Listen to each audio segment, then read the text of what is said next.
Hello dear student, this is Professor Rita Paude, lecturer at Department of Electronics and Telecommunication, NIT Polytechnic Nagpur. I welcome all for the video series of Linear Integrated Circuit having a subject code 22423. Today we are going to start a new chapter, that is Linear Applications of Operational Amplifier. Before going for the linear applications of operational amplifier, which consist of total marks 24, we will remembering our last unit, that is the applications of operational amplifier. In the last unit, we have studied different applications of operational amplifier like adder, subtractor, integrator, differentiator, and derivations of their output voltage. In this unit, we will study about linear applications of operational amplifier. So, before the starting of our unit, we must have to know about our vision, mission, and the program educational outputs of Electronics and Telecommunication department, as we belongs to this department. देखो बच्चों, कोई भी काम करने के पहले we must have our vision as well as the mission. आप लोगों का विजन मतलब आप लोगों को आगे जाके क्या करना है, और जो भी काम आप कर रहे हो what are the benefits of that work. और मिशन कि आप लोगों ने जो काम हाथ में लिया है उसको किस तरीके से कंप्लीट करना है, that is the mission. So let's start with the vision. First of all, what's the vision of Electronics and Telecommunication Department? So, to nurture proficient diploma engineers to meet the needs of technological advancement in the field of electronics and telecommunication engineering. To nurture proficient diploma engineer मतलब कोई भी technology अगर उसमें advancement आते हैं तो उस technology के एडवांसमेंट को हम लोग समझ के उस तरीके से वो बच्चों को हम लोग क्या करेंगे, एबल करेंगे, नर्चर करेंगे, और उसी तरीके से हम लोग उस टाइप के डिप्लोमा इंजीनियर्स को यहाँ पे डेवलप करेंगे. That is the vision. ये हमारा विजन है कि हम लोग ऐसे डिप्लोमा इंजीनियर्स को यहाँ पे लेके आए जो आगे जाके अपने टेक्निकल नॉलेज से अपनी प्रगति कर सके. Then what's the mission. अभी मिशन क्या है हमारा, हम क्या कर रहे हैं और क्या करना चाहते हैं for the sake of student. देखो, first of all imparting quality education for to meet society and industry need. First of all हम देखेंगे कि यहाँ पे सोसाइटी में मतलब सराउंडिंग में और इंडस्ट्री को किस तरह के पीपल्स चाहिए, किस तरह के स्टूडेंट्स की ज़रूरत है, उस टाइप से हम लोग बच्चों को उतना क्वालिटी का एजुकेशन प्रोवाइड करेंगे. That is first mission of our department. Provide ethical and outcome based education for the development.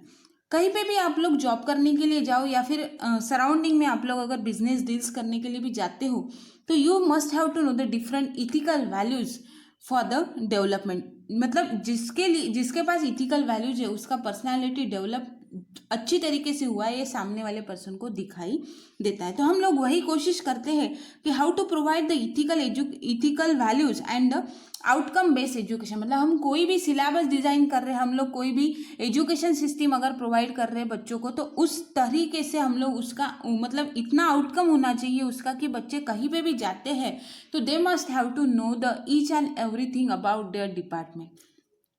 Then, inculcating creative thinking through innovation, CO and extracurricular activities among students. हम बच्चों को इस तरीके से develop करते हैं कि उनमें जो क्रिएटिव थिंकिंग है वो बाहर आए थ्रू द इनोवेटिव आइडियाज. उसके साथ साथ हम कुछ एक्स्ट्रा करिकुलर और को करिकुलर एक्टिविटीज़ भी बच्चों के बीच में हम लोग ऑर्गेनाइज करते हैं, जिसके कारण बच्चों में उतना उत्साह और उतनी डेवलपमेंट उनकी होती है.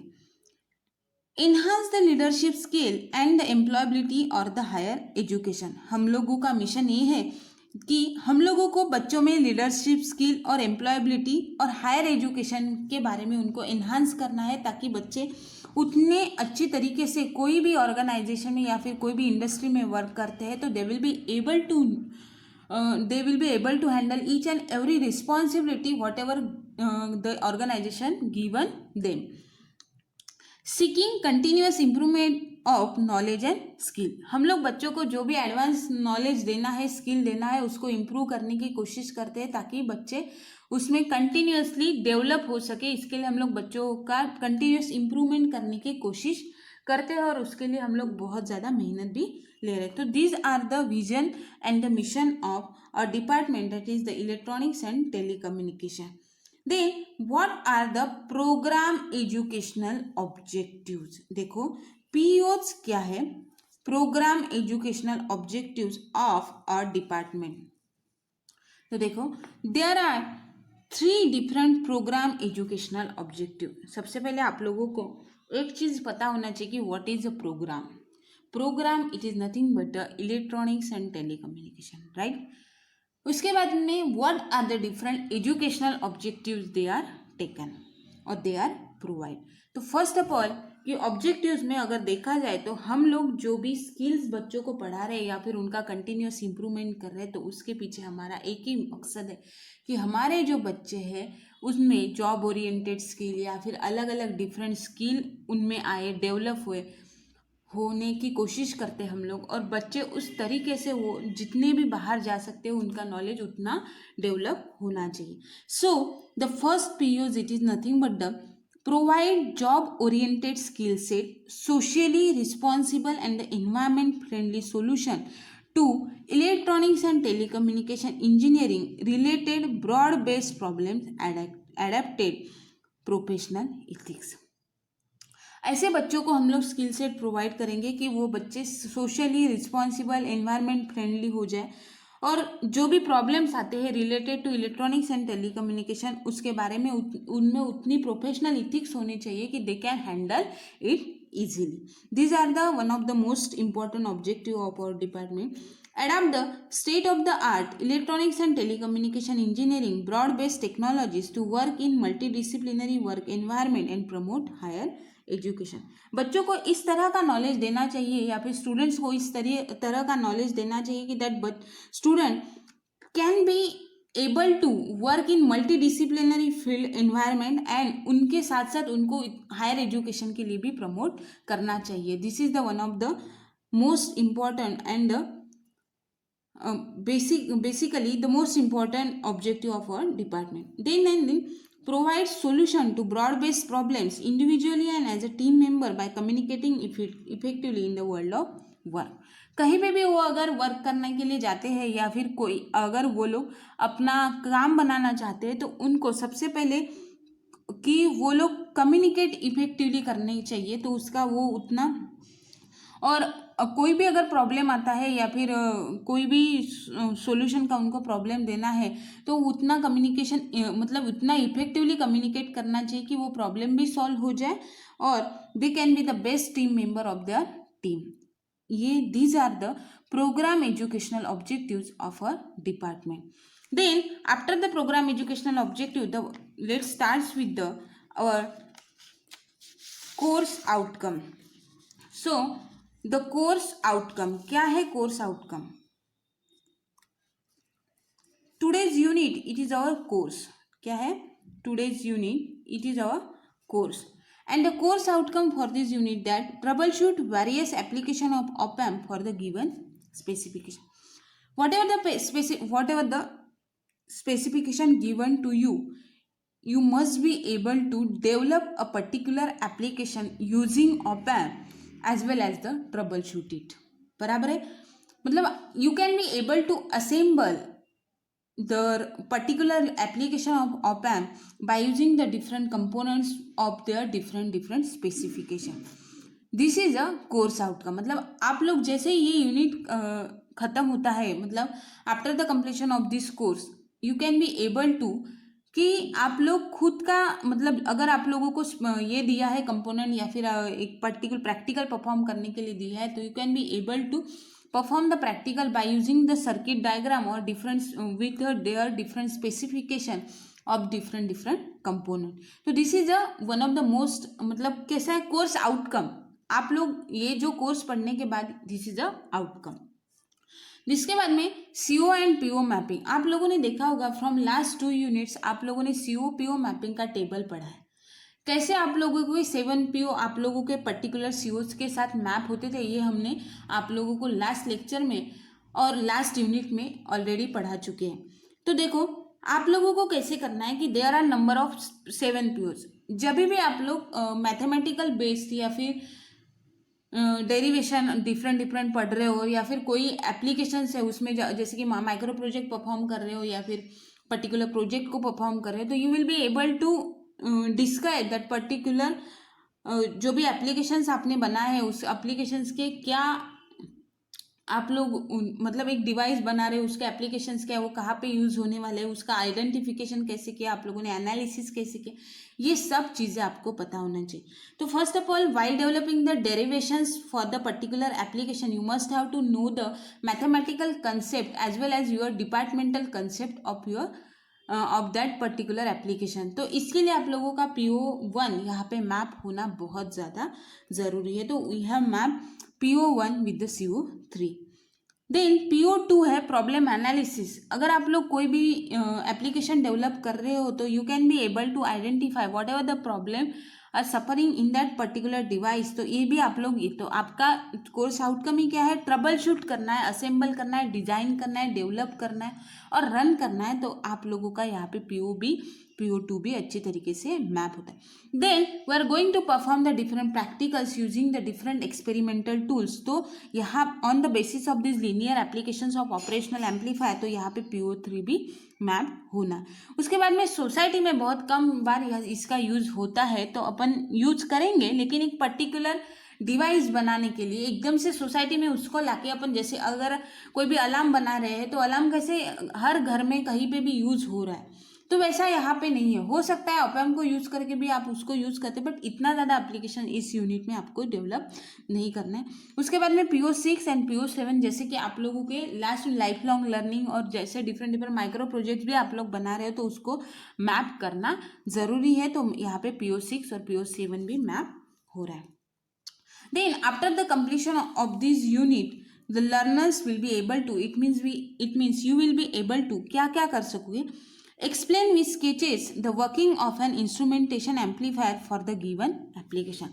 The first part of our department, our unit, that is the instrumentation amplifier, which is one of the application of op-amp. तो सबसे पहला आप लोगों का लर्निंग आउटकम भी यही होगा कि you can be able to explain the sketches of working of instrumentation amplifier for the given application. Then choose relevant op amp converter for the given application with justification. यहाँ पे अपन converters भी पढ़ने वाले हैं different. Select the op amp based comparator for the given application with justification. Comparator भी अपन यहाँ पे पढ़ने वाले कि what is the particular use of that comparator और कंपैरेटर के कितने टाइप्स है, ये सब अपन ये यूनिट में पढ़ने वाले। उसके बाद में explain with sketches working op amp for the given application. So these are the learning outcomes for this unit. So today's topic is voltage to current converter. In the last lecture we were studied about LM324 IC LM324 op-amp का जो एक series है उसको अपन ने last unit में पढ़ा था। साथ में ही आप लोगों ने इसके पहले के लेक्चर्स में इंस्ट्रूमेंटेशन एम्पलीफायर, उसके बाद में सिग्नल कंडीशनिंग एंड प्रोसेसिंग क्या होता है ये भी पढ़ा है। Let's start with the voltage to current converter. आज का one of the application of the operational amplifier which is nothing but the linear application. ठीक है, अभी ये वोल्टेज टू करंट कन्वर्टर क्या होता है, फर्स्ट ऑफ ऑल आप लोगों को ये समझना जरूरी है कि why it is called as a voltage to current converter. तो जब आप लोगों का आउटपुट का जो लोड करंट है is proportional to the input voltage. क्या होता है वोल्टेज टू करंट कन्वर्टर में द आउटपुट लोड करंट यहाँ का जो आउटपुट का लोड करंट है is proportional, directly proportional to the input voltage. मतलब IL is directly proportional to the Vin, बराबर है। IL is directly proportional to the Vin. It is nothing but the voltage to current converter. Then according to connection of the load, मतलब यहाँ पे load किस तरीके से connect किया है इसके हिसाब से इस वोल्टेज टू करंट कन्वर्टर के दो टाइप्स होते हैं। One is the voltage to current converter with floating load and the other one it is nothing but the grounded load. अभी सबसे पहले फ्लोटिंग लोड में क्या होता है, तो फ्लोटिंग लोड में आप लोगों का आरएल जो है वो ग्राउंड को कनेक्ट नहीं होता। ये जो आरएल जो है it is not connected to the ground, while it is in the grounded type it is connected to the ground. Is that clear to everyone? First of all आप लोगों को सेम चीज ध्यान में रखना है, whenever we are going for the voltage to current converter, अभी converter बोला है तो वोल्टेज को करंट में कन्वर्ट करना है, बराबर है।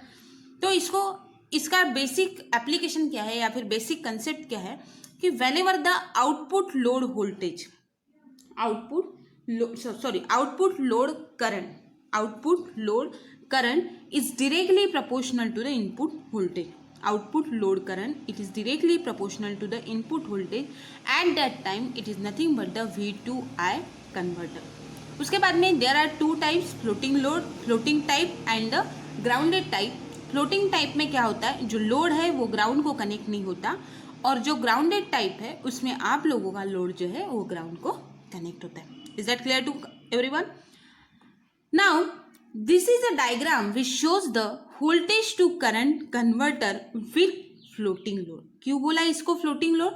क्योंकि यहाँ पे जो आरएल कनेक्ट है it is not connected to the ground, it is not connected to the ground, while it is connected in between the output and the input. So the current flows from output side, that is the IL, which is going towards the input side, और input का जो current है it is connected to the ground, so input current it becomes 0. First of all you have to consider there are two terminals, one is the inverting terminal and the second one is the non-inverting terminal. तो यहाँ पे आप लोगों के दो voltage point है, one is the VA and the second one is the VB, बराबर है, VA and the VB, और as per the virtual ground concept these points are nothing but the connected, and the current flows from this side, that is IB is equals to 0. IB is equals to 0, and as per the concept this IL it is nothing but your IO. As per the concept this IO बराबर है IL is equals to IO, and this load is connected between the output and the inverting terminal, hence it is called as a floating load. I already told you, and it is also known as the current series negative feedback amplifier. क्या बोला जाता है इसको? current series negative feedback amplifier. current series negative feedback amplifier भी बोला जाता है। तो यहाँ पे क्या होता है, due to high input impedance,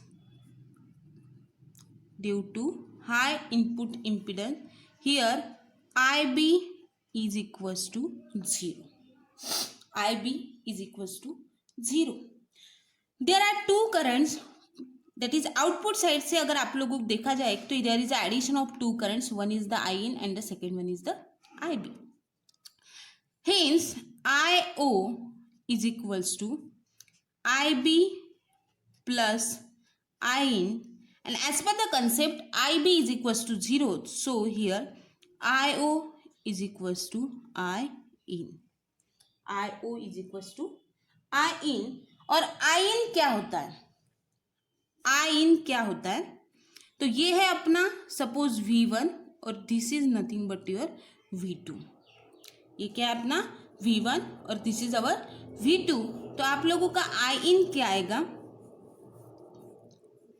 IN is equals to क्या आएगा, IN is equals to V2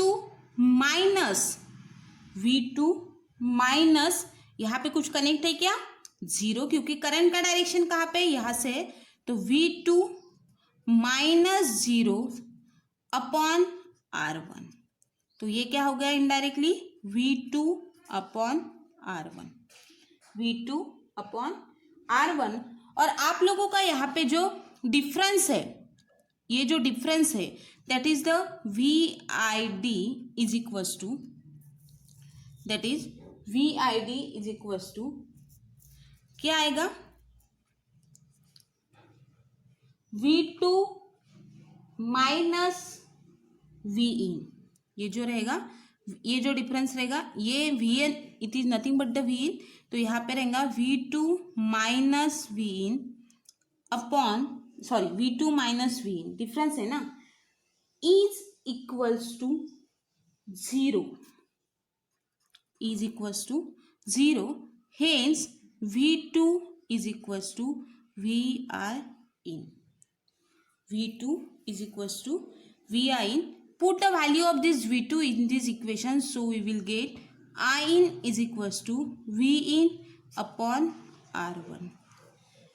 So जैसे मैंने आप लोगों को बोला था कि In आपका क्या है, In आपका क्या है, IO प्लस IL बराबर है, तो ये इनडायरेक्टली क्या हो गया, इनडायरेक्टली क्या हो रहा है, ये जो इनपुट करंट है, आउटपुट लोड करंट जो है वो indirectly proportional to the Vin, so IL is indirectly proportional to the Vin, IL is indirectly proportional to the Vin।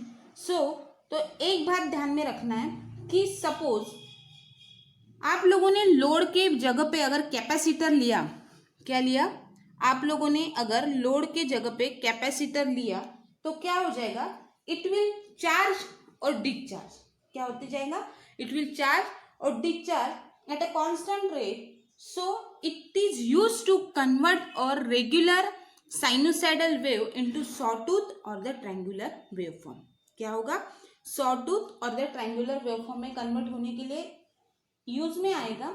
So it is nothing but your voltage control current source, इसको वैसे भी voltage control current source भी बोला जाता है। So it is all about the voltage to current converter. क्या है ये, वोल्टेज टू करंट कन्वर्टर। याद रखना है कि वोल्टेज टू करंट कन्वर्टर किसको बोला जाता है, जब भी आप लोगों का load current is indirectly proportional to the input voltage, at that time that application it is nothing but your voltage to current converter. अगर आपका लोड ग्राउंडेड कनेक्ट नहीं है तो that is called as a floating load, अगर वही load आपका ground को connect है तो that is called as a grounded load. और वोल्टेज टू करंट कन्वर्टर में आप लोगों का, जैसे मैंने बोला, तो आप लोगों को फाइंड आउट क्या करना है कि आपका लोड करंट है वो directly proportional to the input voltage होना चाहिए। तो दिस लेक्चर हमारा क्या पढ़ा अपन ने यहाँ पे, वोल्टेज टू करंट कन्वर्टर, उसके टाइप्स, उसका सर्किट डायग्राम और उसका derivation. Thank you so much for listening this lecture very carefully. In the next lecture we will study about voltage to current converter with grounded load. Thank you so much.